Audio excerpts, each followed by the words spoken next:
Hello everyone, आज मी तुम्हाला 3 महिन्याची स्ट्रॅटेजी देणार आहे, जेणे तुम्ही शॉर्ट यांचं स्पीड एकदम चांगलं करू शकता. तुमची स्पीड एकदमच वाढली पाहिजे असं मी तुम्हाला प्लॅन सांगणार आहे. 3 महिने म्हणजे 90 दिवस आहे. मग त्या 90 दिवस तुम्हाला काय काय करायचं आहे ते तुम्हाला सांगितलेलं आहे. फक्त जेवढं सांगितलं ना तेवढं एकदम मनापासून तुम्हाला करायचं. पण आता तुम्ही एवढा अभ्यास करणार आहे ना, 3 महिने म्हणजे एकदमच जास्त अभ्यास करा. पण याच्यामध्ये टाइमपास करू नका. जसं समजा मोबाईल बघतो आपण, समजा तुम्हाला आज जरी वाटलं ना थोडा वेळ मोबाईल घेतो, पण जो लयच वेळ जातो तो कवा 2-3 तास संपते तेच कळत नाही. मग अभ्यास केलेला फायदा होत नाही ना. त्यापेक्षा मोबाईल डायरेक्ट टाळा. ठीक आहे, थोडा वेळ सुद्धा नको, काही नको टाइमपास. वाटलं थोडं फिरा वगैरे काही करा, पण मोबाईल नको. आणि परत मित्रांसंग बोलणं वगैरे असं थोडं एवढे 3 महिने स्वतःला वेगळं ठेवा आणि अभ्यास करा. मग आता जर करायला तुम्ही तयार असताल तर काय करायचं हे सांगतो. आता तुम्हाला माहिती आहे स्पीड वाढवणं म्हणजे काय नंतरची स्टेज आहे, की आपण सगळं शिकलेलं आहे. स्टेनो आता मराठी इंग्लिश जुळण्यासाठी कॉमन आहे बरं का सगळी प्लॅन. तर जर तुम्ही शिकलेले त्याच्यानंतर आपण स्पीड वाढवतो ना. मग जेवढं तुम्ही शिकलेत ते तुमचं एकदम पक्क पाहिजे. जे रूल आतापर्यंत शिकलोय, जे शब्दचिन्ह शिकलोय नाही का, ग्रॅमर लॉस म्हणतात इंग्लिशमध्ये, हे जे आपलं झालंय ते एकदम पक्क पाहिजे. ठीक आहे, तरच आपण स्पीडला सुरुवात करू शकतो. तर मग एवढं जर झालं असेल तर तुम्हाला वाटतं असेल की काही काही नियम आता थोडे कच्चेच आहेत, माझे सगळेच एकदम 100% झालेले नाही आहेत. तर मग 100% नसते तरी चालेल, पण बरेच नियम पक्के पाहिजे. आणि मेन मेन तर चांगलेच पाहिजे. जसं यस साठी आपण वर्तुळ वापरतो, सर्कल. परत लंब वर्तुळ असतं नाही का, लूप, हुक, अंकुश वगैरे नाही का, हे सगळं मेन मेन जे आहे ना शॉर्टकट, ते सगळं आलं पाहिजे. मग तुम्ही स्पीडला सुरुवात करू शकता. मग आता जर सुरुवात करायची तर काय करायचंय, पहिले ते 10 दिवस आहे त्यावेळेस तुम्हाला करायची रिव्हिजन. झालं जरी असेल तरी पुन्हा एकदा रिव्हिजन करायची. म्हणजे आपलं कसं मनात बी असं होतं की आता सगळं झालेलं आहे, आता आपण पुढं चलू शकतो. तर 10 दिवसातच झालायचं. काय करायचं तुम्हाला, सगळे शब्दचिन्ह, सगळे ऑवेल, स्वर नाही का, रूल्स सगळे जेवढे शॉर्टकट वापरतो ते सगळं एकदम पक्क पाहिजे. आता विषय निवडला पाहिजे आता, की हे राहिलंय, शब्दचिन्ह थोडे कच्चे येतं, रूल आता येत नाही, असं नाही. आज एकदमच पक्क झालं पाहिजे. 10 दिवसापर्यंत वेळ घ्यायचा. आणि जर झालं त्याच्यानंतर आता तुम्ही स्पीडला सुरुवात करू राहिले बरं का. आता इथून पुढं तुम्हाला काय करायचं, 3 ते 4 दिवस एक पॅसेज पाठ करायचं. पॅसेज कोणता घ्यायचा, युट्यूबवरून एक कोणतं बी रँडमली पॅसेज घ्यायचा आहे. तो पॅसेज तुम्हाला स्टेनोमधून पाठ करायचा आहे. समजा मराठी असेल तर मराठी, इंग्लिश असेल तर इंग्लिश, ज्या त्या स्पीडमध्ये. समजा तुम्हाला 60ची स्पीड करायची असेल तर 60चे एक पॅसेज घ्यायचा आहे आणि ते तुम्हाला चांगला पक्का करून टाकायचा आहे. स्टेनोमधून पक्का पाहिजे बरं का. म्हणजे कसं, ते जर म्हटले की ह्यो शब्द आहे तर ते ऐकलं लगेच आपण ते स्टेनोतून गिरत आलं पाहिजे आपल्याला. इतक्या स्पीडने आपलं एक पॅसेज एकदम पक्क करून टाकायचं. डायरेक्ट तोंडपाठ. याच्या पुढं काय तुम्हाला माहिती, ही शब्दचिन्ह म्हणजे हेच संकेत रेखा, हीच आउटलाईन तरी चालेल, पण एकदम असं पक्क करून टाका की एक सुद्धा शब्द राहिला नाही पाहिजे त्यातला. ठीक आहे, असे तुम्हाला 40 दिवस करायचे. 10 पॅसेज, 40 दिवसात 10 पॅसेज करायचे. आता मी हे वेगळं पण लिहिलं, कारण तुमचा जेव्हा पहिला तुम्ही पॅसेज घेणार त्याला तुम्हाला असं जाणवून की एक पॅसेज पाठ करायला तुम्हाला लागला आठवडा, 2 आठवडा किंवा 1.5 आठवडा काहीतरी लागणार टाईम. पण पहिल्या पॅसेजला जास्त वेळ लागणार आहे. मग तुम्हाला आता असं वाटेल की पहिल्याच पॅसेजला 1 आठवडा गेला म्हणजे असं 10 पॅसेज म्हणजे 10 आठवडे जातील का. तर तसं नाही, पहिल्या पॅसेजला जास्त वेळ लागणार आहे आणि नंतर आहेत ना त्याला कमी लागणार आहे. कारण तुम्हाला एकदा ते कळलं असणार आहे तुम्हाला कसं पाठ करायचं कसं नाही. त्यामुळे नंतर स्लो होईल आणि शेवटची दिवशी अशी कॅपॅसिटी बनल की एका दिवसातून 2 सुद्धा तुम्ही पाठ करू शकता. ठीक आहे, फक्त स्टँडमधून पाठ करायचं. मराठीतून पाठ नसलं तरी चालेल, म्हणजे इंग्लिशमध्ये समजा एका मागे शब्द पाठ नसलं तरी चालेल, पण स्टँडमधून प्रत्येक ह्या शब्दाला हेच वापरतात, हे एकदमच चांगलं पाठ झालं पाहिजे. असे 10 पॅसेज म्हणून मी कंबाईन म्हटलं की 40 दिवसात 10 पॅसेज झाले पाहिजे. मग पहिल्या जास्त वेळ, नंतर कमी वेळ, असं मग ॲव्हरेज किती झालं पाहिजे, 40 दिवसात 10 पॅसेज. म्हणजे किती दिवस गेली तर 10 दिवस गेली तर 40 दिवस गेले. 50 दिवसात जर एवढं झालं तुमचं एकदम चांगलं, मग तुम्ही जवळजवळ निम्म्याच्या वर तर स्पीड प्राप्त केलेली. ठीक आहे, तर आता काय करायचं, हे जे 10 दिवस आहे याच्यानंतर आता 10 पॅसेज घ्यायचे बरं, कमी घेऊ नका. असं नका समजू की आता 40 दिवस झाले, आणखी समजा 8 पॅसेज झाले, 2 राहिले, 1 राहिला, तर तेवढं कम्प्लीट करूनच पुढे जा बरं का. 10 पॅसेज पाठ करा. कारण काय होणार आहे, जेव्हा 10 पॅसेज नंतर तुम्ही कोणता बी पॅसेज घेणार आहे अनसीन, हे तुम्हाला पाठ असणार, नंतर ते पाठ नसतील ना, तर त्यात बी तुम्हाला इतके शब्द सारखे वाटते. 10 पॅसेज मध्ये झालेले आहेत ना, तेच निम्म्याच्या पॅसेज पुन्हा आलेलं आहे असं दिसेल तुम्हाला.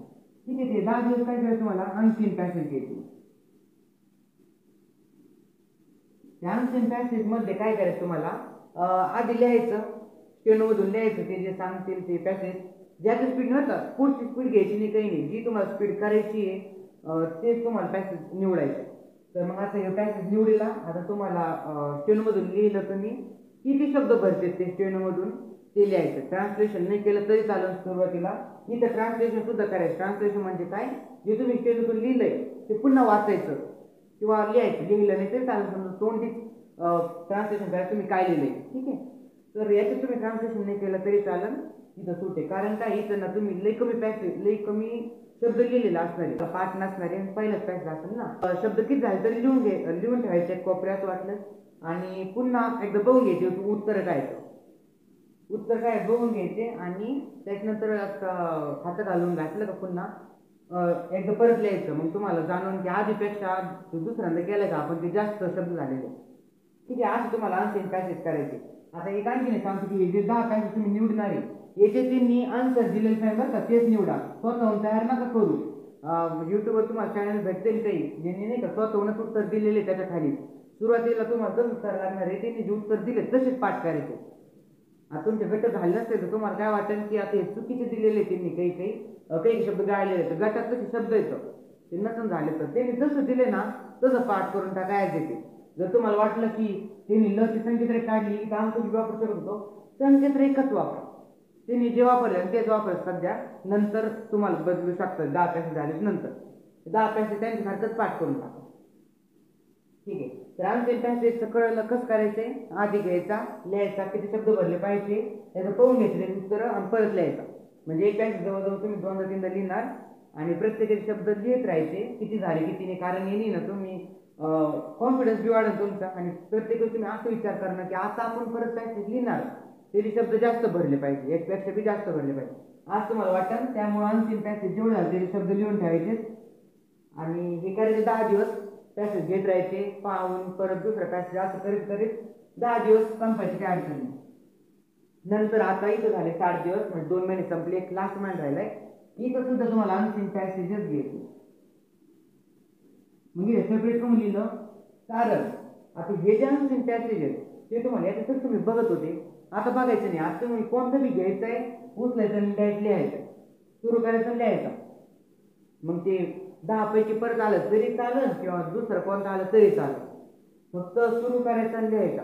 आता याच्यात सुद्धा शब्द किती लिहिले हे लिहून ठेवायचे, किती झाले शब्द, आणि इथं ट्रान्सलेशन करायचं. हे मेन बरं का, इथं हे ना ट्रान्सलेशन करायचं. ट्रान्सक्रिप्शन सुद्धा म्हणतात नाही का, म्हणजे परत वाचणं काय लिहिलंय तुम्ही ते ट्रान्सक्रिप्शन सुद्धा करायचं.